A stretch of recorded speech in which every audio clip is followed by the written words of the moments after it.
The 20th of April 2015 is the 5th anniversary of the BP Gulf of Mexico disaster.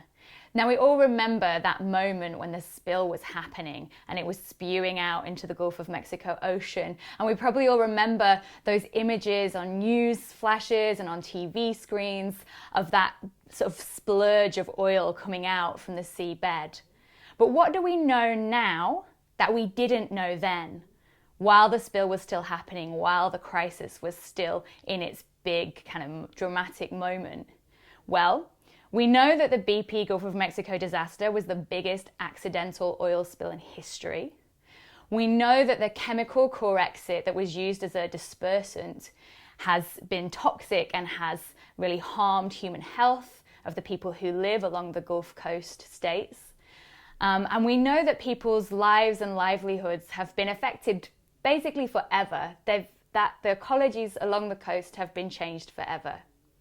Whereas BP now, looking back, well, BP's fine.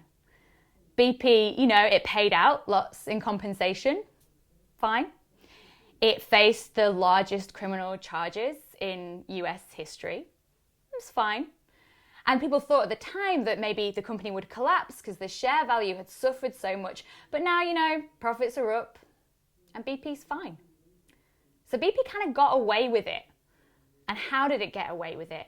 How is there this gap between all these harmful impacts that oil companies like BP have through their daily activities all around the world and our kind of continued acceptance of them as part of our lives, as a kind of necessary, normal, acceptable part of our lives? Well, a big part of what happens in that gap is Artwash, is the way in which oil companies project a better image of themselves to the public through their associations with cultural institutions, perhaps with sports, through the different ways they find to maintain this thing they call a social license to operate. So, hi, I'm Mel Evans. Someone probably said that already to you.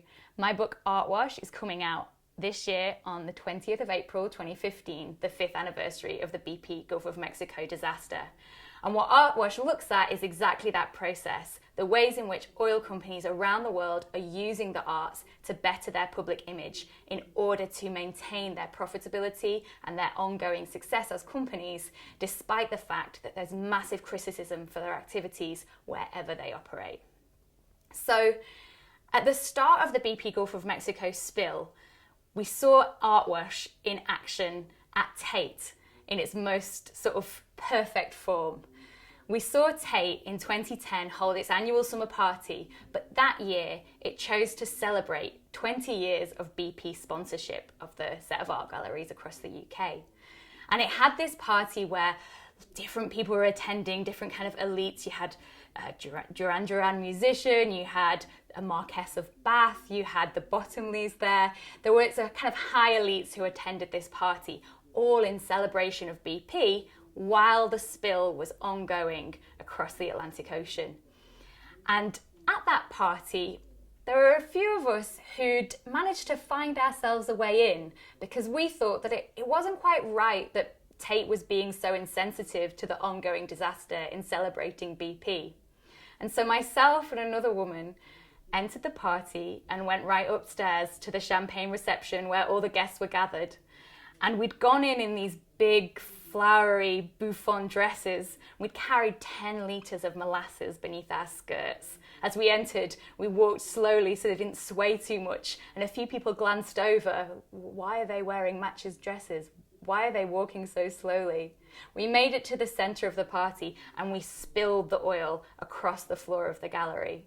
And we then tried to clean it up as if we were BP, making a total mess up job of the cleanup as they were doing across in the US at that time.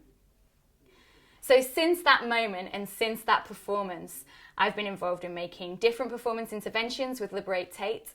I've been writing about oil sponsorship of the arts with Platform, and a whole bunch of us has been talking to artists, writers, theatre makers, musicians, all of whom don't want their work to clean up the image of BP, Shell, or the other oil companies that sponsor the arts around the world. So Artwash is a way to kind of dig deeper into this issue that we've all been trying to pull together so much steam to make a change on. So it looks at, the different oil companies that sponsor the arts around the world, and it's happening on every continent. It looks at the finance that is behind these deals, because really it's an advertising contract. And we can see in the UK that actually the big institutions that take money from the oil companies, because the oil companies only want to sponsor the most notorious, biggest arts institutions. They don't want to sponsor the smaller arts organisations. We can see that actually these institutions like Tate, the National Gallery, the National Portrait Gallery, the British Museum, they all get a big chunk of funding from the state that secures the free access to the gallery that the public enjoys, and they're getting a massive amount of money from their own trading. So it's actually this tiny, tiny little slither that's coming from BP or Shell that's contributing to their income, and to take it away really wouldn't make any difference to their ability to function and do what they do and stay open and offer people the chance to go to an art gallery. I also look into the way in which the oil companies have really built up their PR strategy. So the way in which since the 90s and since the Shell crises around the Agoni 9 and the Brent Spar, the way in which oil companies have found they needed to reassert their position in the kind of eyes of a global public, the ways in which their many misdemeanors have been transmitted around the globe at a rapidly increasing speed, and the way in which they've developed this idea of the social license to operate, and the way in which they've targeted the arts as a key source for them to extract that social license. And I also look at the way in which the presence of oil companies in galleries inhibits what those curators and those artists and the staff in the learning departments, the staff across the board are actually trying to do, which is give people access to, and it's kind of interesting, perhaps enlightening, some kind of emotional experience in their engagement with art. And that actually when you have BP stamped to every doorway, that inhibits people's experience and inhibits the way in which curators might want to question the politics of the artworks that are on display, or question different moments in social history. The way in which when BP sponsored the artworks that were particularly artworks from the Middle East at Tate, they sponsored it at the same time as the Iraq War was ongoing, and at the same time as there was a lot of press around BP and Shell's pressure on the British government around the war in Iraq. And that was when people were being invited into this gallery to look at these artworks sponsored by BP. There's definitely a massive disjuncture, some kind of cognitive dissonance that's going on between the sponsor and between what the gallery is trying to do.